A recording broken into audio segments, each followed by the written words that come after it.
Jake Collins hadn't seen a decent paycheck in 6 months.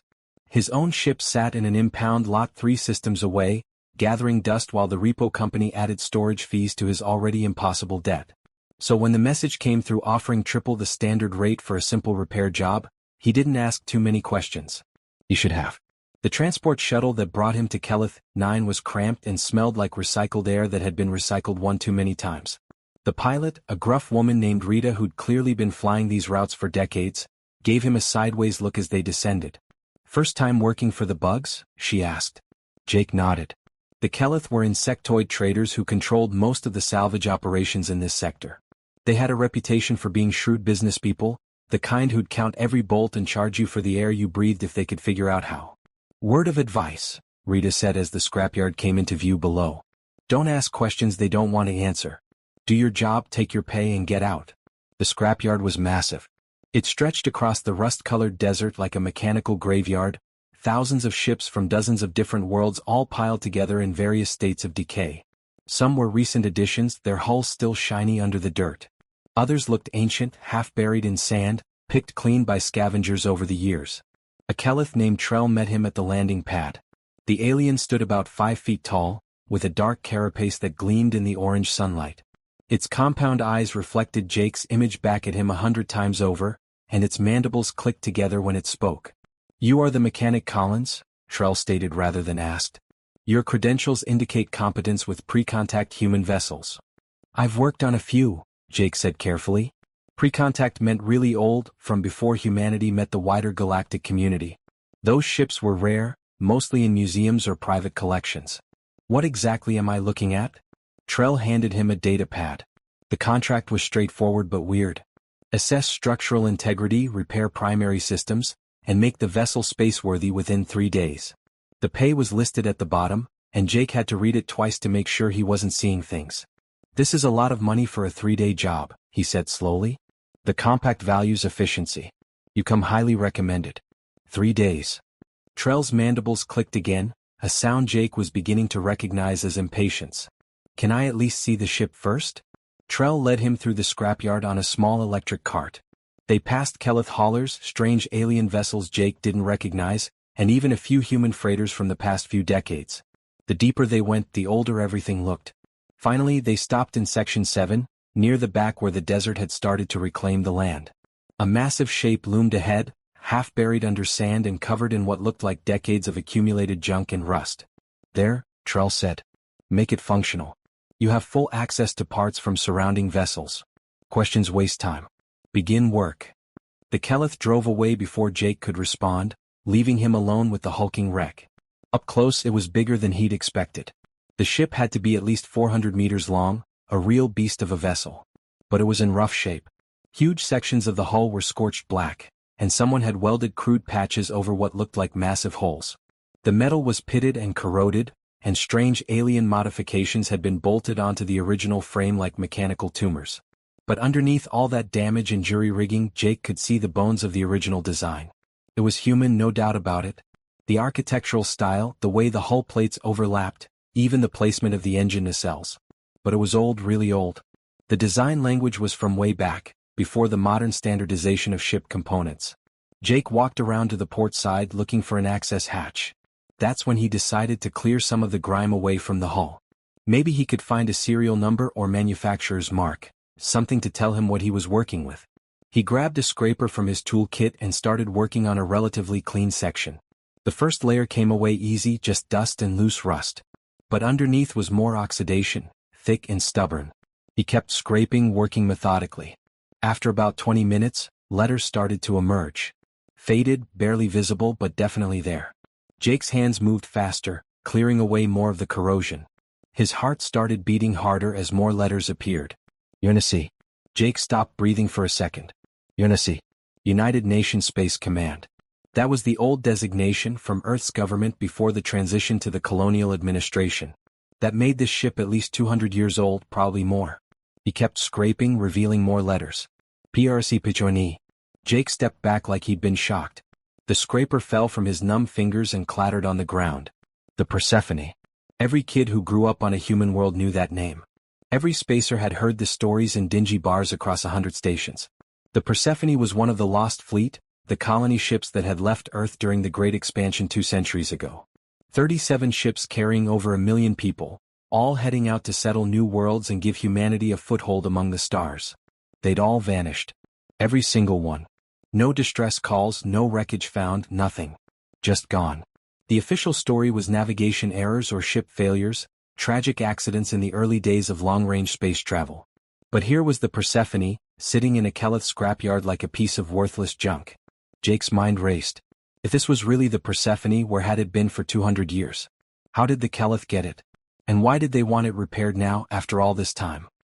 He looked around the empty scrapyard, suddenly very aware of how isolated he was. The Keleth had been insistent about starting work immediately, about not asking questions. Jake pulled out his personal scanner and took several photos of the name on the hull. Then he found the main access hatch and started looking for a way inside. Whatever happened to this ship, whatever secrets it held, he was going to find out. The triple pay suddenly made a lot more sense. And it suddenly seemed like nowhere near enough. Jake spent the rest of the day pretending to work while his mind spun in circles. He ran diagnostic checks, cleared debris from access corridors, and acted like he was doing exactly what the Keleth had hired him for. But really he was waiting for nightfall. The Keleth worked in shifts. Trell and his crew clocked out like clockwork every evening at 1900 hours, leaving only a skeleton security detail that mostly monitored the perimeter. Jake had noticed the patrol patterns during his walk through the yard. They were predictable, focused on preventing theft from the more valuable sections. Nobody seemed to care much about the ancient wrecks in Section 7. When the sun finally set and the scrapyard lights dimmed to their night setting, Jake made his move. He'd found the main computer core earlier, buried deep in the ship's belly. The Persephone was old, but she'd been built to last. Her systems were offline, corroded and damaged, but not completely dead. Jake worked by the light of his headlamp, connecting his portable power unit to the auxiliary systems. The ship groaned around him, metal settling after decades of stillness. Every sound made him jump. He kept expecting Trell to appear, demanding to know what he was doing. The auxiliary power flickered on after about an hour of work. Dim emergency lights activated along the corridor, casting everything in a sickly red glow. Jake found a working terminal and started digging through the file system. Most of it was corrupted. 200 years of neglect and whatever had happened to this ship had destroyed huge chunks of data. But the black box was built different. It was designed to survive anything, shielded and redundant, the kind of system that would keep recording even as the ship broke apart around it. Jake pulled up the logs and started reading. What he found made his hands shake. The Persephone had left Earth on March 15, 2187, carrying 30,000 colonists to a world called New Haven. They were farmers, teachers, engineers, doctors, families with children who'd been promised land and opportunity on a fresh world. The journey was supposed to take 18 months. Everything went fine for the first 2 months. The logs were routine, almost boring. Systems checks, course corrections, weekly status reports. Captain William Reed noted that morale was high, that people were already planning their new communities, arguing cheerfully about what to name the first town. Then on day 63, everything changed. The first entry that caught Jake's attention was marked urgent. Captain Reed's voice, preserved across 2 centuries, crackled through Jake's earpiece. We've detected multiple vessels on intercept course. Unknown configuration, not responding to standard hails. We're broadcasting peaceful intentions on all frequencies. No response. They're closing fast. The next entry was 3 hours later. Reed's voice had changed. It was tight, controlled, the voice of someone trying not to panic. We're under attack. I repeat, we are under attack. Unknown hostiles using energy weapons. We've taken hits to decks 4 and 9. Hull breaches contained, but we have casualties. Civilian casualties. We're calling for help on all emergency channels. If anyone can hear this, we need immediate assistance. Jake scrolled faster through the logs. Day 65. Day 70. Day 78. The attacks kept coming, systematic and brutal. The unknown hostiles, identified in later logs as something called the Vraken, were hunting the colony ships like predators. They'd strike, damage the vessels, then pull back and watch as the humans struggled to repair and continue. The casualty reports made Jake feel sick. Hundreds dead in the first week. Then thousands. The Persephone's sister ships were being picked off one by one, their final transmissions captured in the logs. The Meridian. The Columbus. The New Dawn. All of them screaming for help that never came. But what made Jake's blood run cold was what he found in the sensor logs. Starting on day 68, the Persephone had detected other vessels in the area. Not the Vracan attackers. These were different, maintaining position at extreme range, just watching. The computer had analyzed their energy signatures and matched them to a known species. Keleth. Jake sat back, his mind reeling. The Keleth had been there. They'd been watching the whole time. He pulled up more entries, his hands moving frantically across the terminal. The logs showed repeated attempts to contact the Keleth vessels. Hails, distress signals, pleas for assistance. All ignored. One entry, dated day 83, was from someone named Lisa Bennett. She'd been the communications officer, and her voice was raw with desperation. This is the UNSC Persephone to any Keleth vessels in range. We know you're out there. We can see you on our sensors. We're not military. We're civilians, colonists. We have children on this ship. Over 3,000 children. Please, we're begging you. We need help. We need medical supplies. We just need someone to acknowledge that we exist. Please. Silence. The Keleth never responded. Jake found more personal logs scattered throughout the system. A man named Robert Chin had recorded messages for his daughter, telling her stories even as the ship fell apart around them. A woman named Angela Martinez had kept a detailed diary, documenting the attacks, the fear, the slow realization that nobody was coming to save them. The final entries were the worst. Day 97. The Vracan attacks had stopped, but only because there was almost nothing left to attack. The Persephone was crippled, life support failing, supplies exhausted. Captain Reed made one last transmission. To whoever finds this, we want you to know we tried. We fought for every life on this ship. We called for help.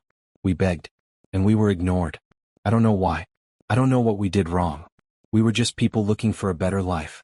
That's all we ever were. Tell our families. Tell Earth. Tell them we existed. The logs ended there.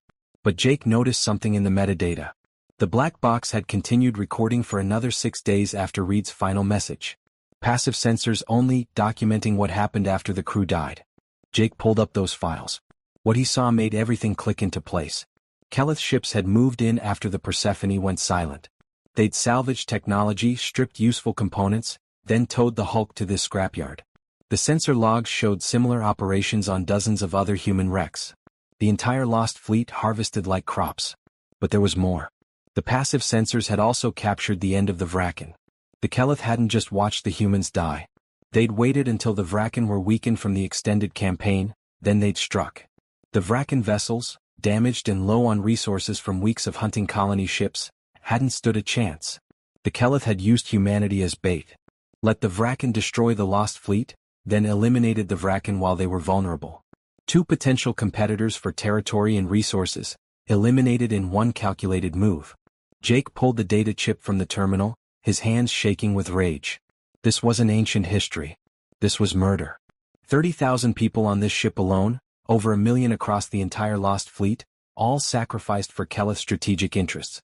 Footsteps echoed in the corridor outside. Jake's heart hammered. He killed the power to the terminal and grabbed his tools, trying to look like he'd just been working on routine repairs. The hatch opened. Trell stood there, backlit by the scrapyard lights, its compound eyes unreadable. You are working late, Mechanic Collins?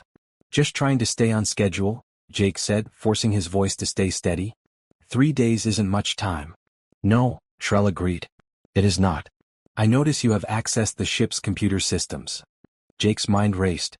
Had to run diagnostics. Can't repair what I can't analyze. Trell was quiet for a long moment. Then its mandibles clicked rapidly, a sound Jake hadn't heard before. 2 more Keleth appeared behind Trell, both carrying weapons. I think, Trell said slowly, that you have seen things that complicate our arrangement. This is unfortunate. Jake ran. Jake bolted down the corridor, his boots clanging on the metal deck plating. Behind him, he heard Trell shouting orders in the Keleth language, followed by the distinctive whine of energy weapons charging up. He'd mapped out the Persephone during his initial survey, looking for the fastest routes between sections. That preparation saved his life now. He took a hard left into a maintenance shaft, crawling through the narrow space while plasma bolts sizzled past the opening behind him. The metal was hot under his palms, heated by 2 centuries of baking in the desert sun.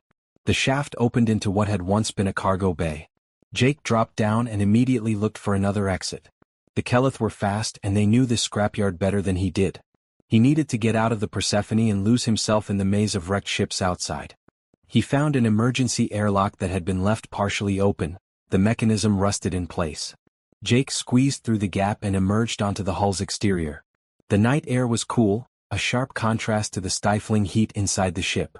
The scrapyard stretched out around him, hundreds of dead vessels creating a landscape of twisted metal and deep shadows. Searchlights swept across the area. Jake heard the buzz of Keleth patrol drones launching into the air. They were taking this seriously, which meant Trell had reported to someone higher up. This wasn't just about a nosy mechanic anymore. Jake slid down the Persephone's hull and hit the ground running. He headed for a cluster of wrecked freighters about 200 meters away, staying low and using the terrain for cover. A drone passed overhead, its searchlight painting the ground white. Jake pressed himself against a collapsed hull section and held his breath until it moved on.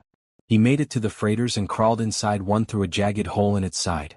Inside, the ship was a hollow shell gutted for parts years ago. But it was shelter and it gave him time to think.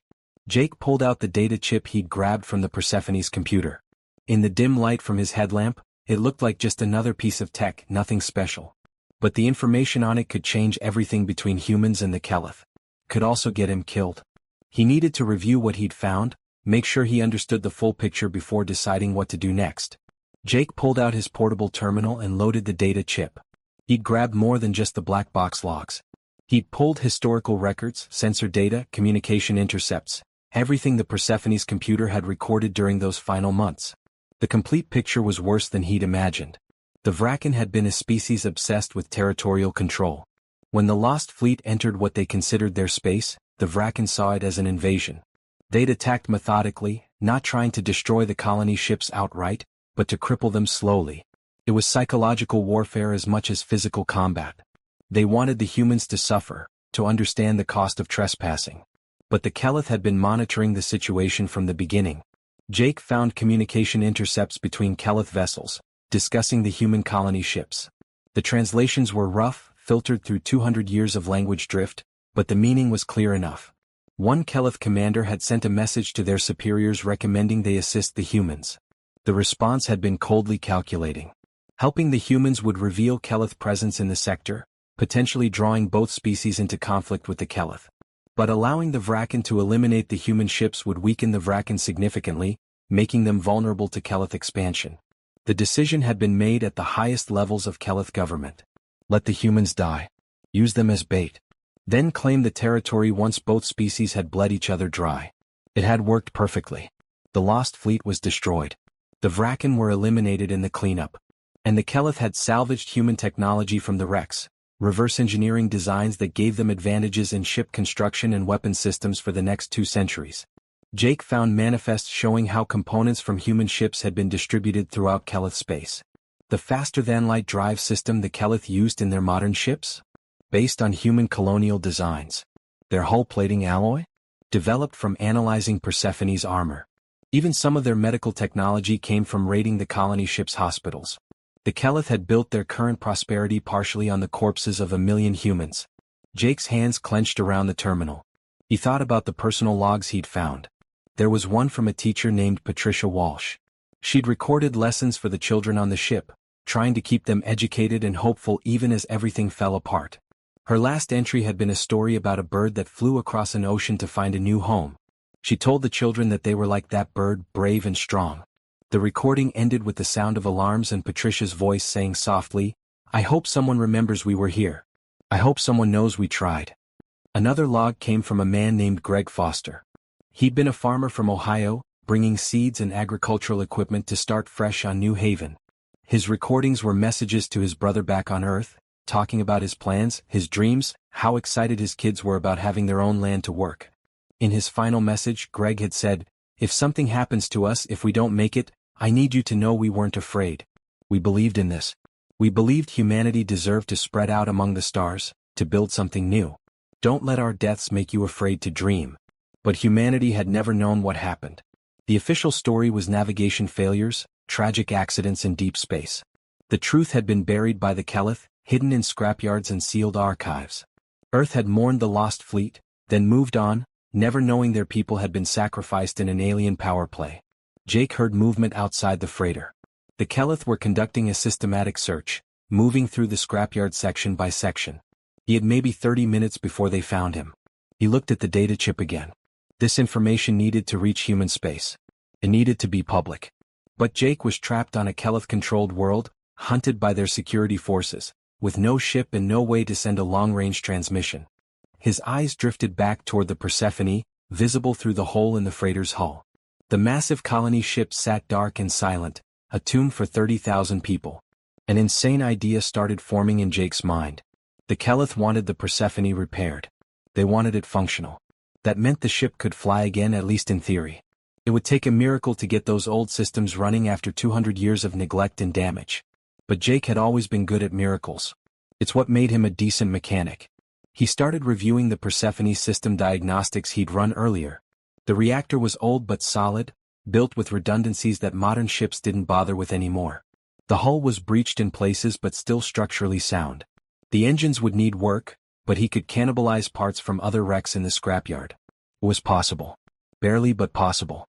Jake made his decision. He wasn't leaving this planet on a Keleth transport, hoping they'd let him go with what he knew. He was leaving on the Persephone, and he was taking the truth with him. The searchlights were getting closer. Jake gathered his tools, tucked the data chips safely in his jacket pocket, and started planning the most desperate repair job of his career. He had maybe 3 hours of darkness left to work with, and about 1,000 things that could go wrong. But 30,000 people were counting on him, even if they'd been dead for 2 centuries. Their story deserved to be told. Their sacrifice deserved to be remembered. And someone needed to make sure the Keleth paid for what they'd done. Jake slipped out of the freighter and started working his way back toward the Persephone. Time to wake up a ghost. Jake moved like a shadow through the scrapyard, staying low and using every piece of cover he could find. The Keleth search pattern was methodical but predictable. They were checking each wreck thoroughly, which meant they were slow. That gave him a window, a narrow one, but enough. He reached the Persephone and climbed back inside through the same emergency airlock. The ship's interior was dark except for the red emergency lights he'd activated earlier. Jake headed straight for engineering, his mind already running through the checklist of what he needed to do. First problem was power. The main reactor had been offline for 2 centuries, and cold starting a fusion reactor wasn't something you did casually. It required a careful sequence of procedures, and one mistake could turn the whole thing into a very expensive paperweight. Or worse, a bomb. Jake found the reactor control room and started his assessment. The core itself looked surprisingly intact. These old Earth-built reactors were over-engineered, designed to run for 50 years without major maintenance. The magnetic containment coils were corroded but functional. The fuel pellets had degraded, but he could work with that. He spent the next hour scavenging components from nearby wrecks. A Keleth merchant hauler provided replacement cooling pumps. An old human freighter from about 30 years ago donated some compatible wiring. A crashed mining vessel gave up its fuel processing unit, which Jake could adapt to work with the Persephone's ancient systems. The work was exhausting. Jake's hands were cut and bleeding from sharp metal edges, and his back screamed from crawling through tight spaces. But he kept going, driven by the knowledge that Trell and his security team were getting closer with every passing minute. Around 3 in the morning, Jake heard voices outside the Persephone. Keleth, at least 4 of them, talking in their clicking language. He froze, listening. They were checking the perimeter, arguing about something. One voice, probably Trell, seemed to be insisting they search inside the ship. Another voice disagreed, saying the human wouldn't be stupid enough to return to the same location. After a tense 5 minutes, they moved on. Jake released a breath he hadn't realized he was holding and went back to work. The reactor startup sequence took another 2 hours. Jake had to be careful, bringing each system online in the correct order, monitoring temperatures and pressure readings on failing gauges. Several times he thought he'd lost it, that the whole thing would shut down and he'd have to start over. But somehow, impossibly, the ancient reactor began to hum with power. Lights flickered on throughout the ship, stronger than the emergency lighting. Environmental systems coughed to life, pushing stale air through vents that hadn't been active in 200 years. Jake felt the deck vibrate slightly under his feet as the Persephone stirred from her long sleep. Next came the engines. This was going to be the hard part. The main drive units were damaged, full of holes from whatever weapons the Vraken had used. But Jake didn't need them perfect. He just needed them functional enough for one flight, one jump to FTL, and then the old ship could fall apart for all he cared. He worked frantically, bypassing destroyed circuits and jury-rigging control systems. The navigation computer was mostly fried, but he managed to get basic functions working. He wouldn't be plotting any complicated courses, but he could point the ship at human space and hit the go button. That would have to be enough. As he worked, Jake found himself in the crew quarters section. Personal belongings were still scattered around, preserved by the dry desert air. Photos of families. Books. A child stuffed animal sitting on a bunk. These weren't just statistics or names in a log. These had been real people with real lives. He found a storage locker that contained personal tablets, dozens of them. Jake grabbed one at random and powered it up with his portable battery. It belonged to someone named Kelly Rhodes. She'd been 17 based on her journal entries. She'd written about being excited for New Haven, about finally having her own room in the colony instead of sharing with two younger brothers. She'd written about a boy she liked, about missing her friends on Earth, about her dreams of becoming a botanist. Her last entry was dated the same day as Captain Reed's final log. "I'm scared. But Mom says we have to be brave. She says help is coming. I hope she's right." Jake carefully placed the tablet back in the locker. His hands were shaking, but not from exhaustion anymore. This was rage, cold and focused. The Keleth had let these people die. Not just let them die, but profited from their deaths for 2 centuries. Jake finished the engine repairs as the first hints of dawn appeared on the horizon. He'd done everything he could. The Persephone would fly or she wouldn't. Either way, he was out of time. He made his way to the bridge.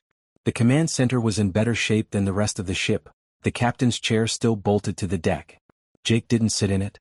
That felt wrong, disrespectful. Instead, he activated the main control panel from the engineering station. Outside he could hear shouts. The Keleth had spotted the lights and power signatures. They knew someone had brought the Persephone back online.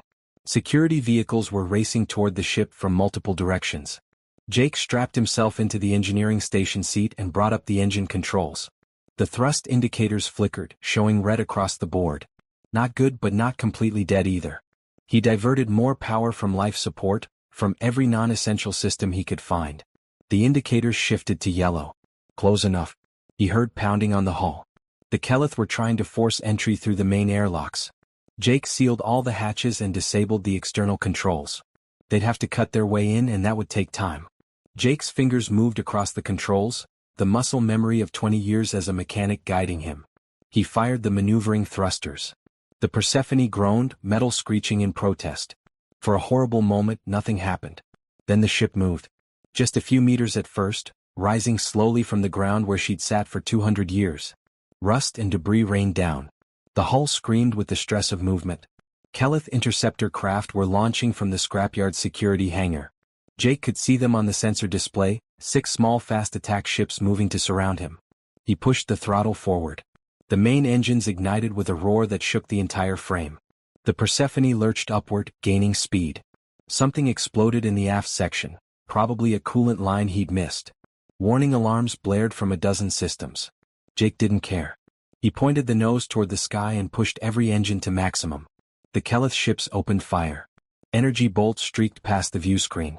Several hit, scorching the hull, but the old colony ship's armor held. She'd been built to survive micrometeorite impacts at high velocity. These weapons barely scratched her. The atmosphere outside the view screen changed from orange to dark blue to black. The Persephone was breaking orbit, her engines screaming, her hull shedding pieces like a dragon losing scales. Jake pulled up the navigation computer and entered the coordinates for the nearest human naval station. He had just enough reactor power left for 1 FTL jump. After that, the Persephone would be dead in space. But it would be enough. It had to be. The Keleth interceptors fell away as the Persephone reached escape velocity. Jake looked at the view screen one last time, seeing Keleth 9 shrinking below him. He engaged the FTL drive. The stars stretched into lines of light, and the Persephone made her final jump, carrying the truth home at last. The Persephone dropped out of FTL space near Proxima Station with all the grace of a brick thrown through a window. Alarms were screaming across every system, the hull was venting atmosphere from a dozen breaches, and the reactor was redlining toward critical failure. Jake had maybe 10 minutes before the whole ship came apart. His fingers flew across the control panel, shutting down non-essential systems, trying to buy himself just a little more time. The communications array was still functional, barely. That was all he needed. Jake opened every broadcast channel he could access. Military frequencies, civilian networks, emergency bands, even the old Earth distress channels that nobody used anymore. He uploaded everything from the data chip, the black box logs, the sensor records, the personal journals, all of it transmitted on repeat.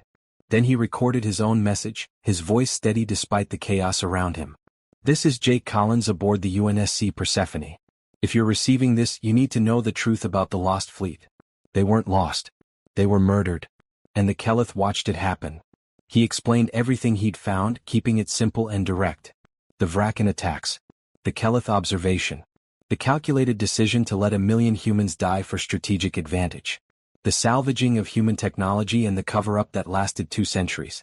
"I'm transmitting all the evidence," Jake continued.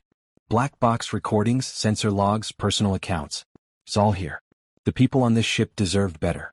They deserve to be remembered. Don't let them be forgotten again." He sent the message and sat back, exhausted. Through the view screen, he could see Proxima Station in the distance, a massive orbital platform that served as one of humanity's major naval installations. They'd already detected him. He could see ships launching, probably trying to figure out what this ancient wreck was doing in their space. The reactor finally gave up. Power died across the ship, leaving only emergency batteries. The Persephone drifted, dead in space but still intact. Jake grabbed his emergency beacon and made his way to the escape pod bay. He found one pod that looked functional and climbed inside. As he sealed the hatch, he took one last look at the Persephone's dark corridors. 30,000 people had died here, terrified and alone, believing they'd been abandoned by everyone. "You made it home," Jake said quietly to the empty ship. "Finally made it home." He launched the pod and watched the Persephone grow smaller behind him. A human rescue ship picked him up 20 minutes later, the crew full of questions he was too tired to answer properly. By the time Jake reached Proxima Station, the data he transmitted had already spread across human space like wildfire. News networks were broadcasting it. Historians were analyzing it. Every major human world was talking about it. The Keleth government tried to deny everything at first. Their ambassador to the Colonial Council called it fabricated propaganda, claimed the data had been doctored. But within hours, independent experts had verified the authenticity of the black box recordings. The encryption matched UNSC standards from 200 years ago. The sensor data correlated with astronomical records of that time period. Human ships began appearing in Keleth space, demanding access to their archives. Journalists started digging into old Keleth records, finding inconsistencies in their official histories. Some Keleth historians, the ones who valued truth over politics, came forward with information they'd kept hidden for decades. The evidence was overwhelming. The Keleth Compact had known about the lost fleet. They'd watched the massacre happen. They'd profited from it for 2 centuries. Jake spent 3 days giving testimony to colonial intelligence, to naval investigators, to anyone who wanted to hear the full story. He was exhausted, running on coffee and stubbornness, but he kept going. The people of the Persephone had waited 200 years for their story to be told. He could handle a few sleepless nights. The political fallout was immediate and severe. Human colonies began expelling Keleth trade missions. Commercial contracts were cancelled. The carefully maintained alliance between humanity and the Keleth Compact started crumbling. Some called for war. Others demanded reparations. Everyone wanted answers. The Galactic Council convened an emergency session. Jake was called to testify before representatives from dozens of species.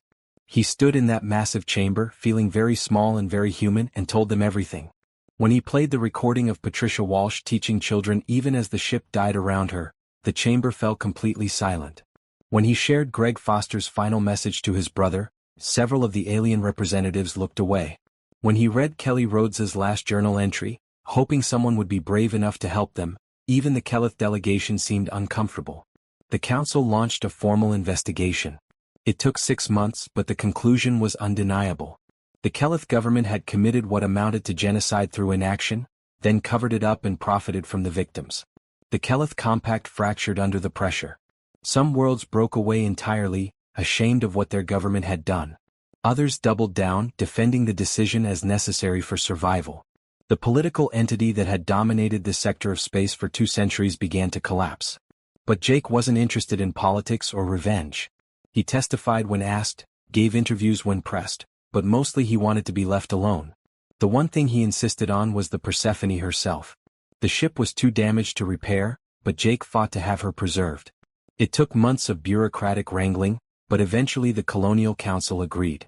The Persephone was towed to a stable orbit and converted into a memorial. Engineers stabilized her structure, sealed the hull breaches and restored power to key sections. But they left her mostly as she was, a testament to what had happened. The names of all 30,000 people who died aboard were inscribed on memorial walls throughout the ship. Their personal belongings were preserved and catalogued. Their stories were recorded and made available to anyone who wanted to learn. Jake attended the dedication ceremony a year after he'd found the ship. Thousands of people came, many of them descendants of families who'd lost relatives in the lost fleet. They walked the corridors, reading the names, touching the walls, crying for people they'd never met but who shared their blood. A woman named Rachel Kim approached Jake during the ceremony. She was probably in her 70s, her face lined with age but her eyes sharp. "My grandmother's sister was on this ship," she said softly. Her name was Michelle Kim. She was a nurse, 23 years old. "My whole life my grandmother wondered what happened to her. She died 5 years ago, still not knowing."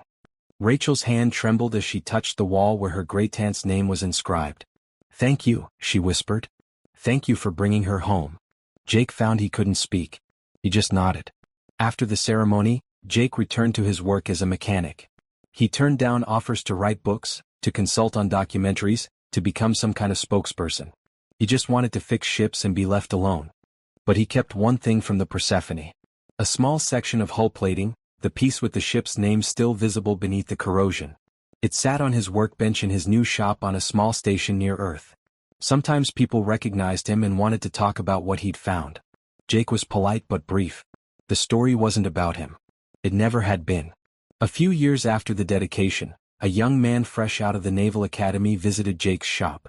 His name was Tyler Chin and he wore a small pin on his uniform, a memorial badge that all graduates received now. It showed the Persephone in flight with the words "Never Forgotten" beneath. "They teach about it now," Tyler said, noticing Jake looking at the pin. "First-year history. The lost fleet and what happened. They make sure we understand that our duty isn't just to humanity but to each other. That we don't abandon people just because it's convenient." Jake felt something tight in his chest loosen just a little. "That's good," he said quietly. "That's really good." Tyler left and Jake went back to work. Outside his shop window he could see Earth hanging in the black, the world that had sent out the lost fleet with hope and dreams 2 centuries ago. The Persephone had carried 30,000 people toward a future they never got to see. But in the end she carried something more important, their memory, their story, proof that they had existed and mattered. Jake looked at the nameplate on his workbench, running his fingers over the faded letters. Some names should never be forgotten. And thanks to one old ship and one stubborn mechanic, these never would be.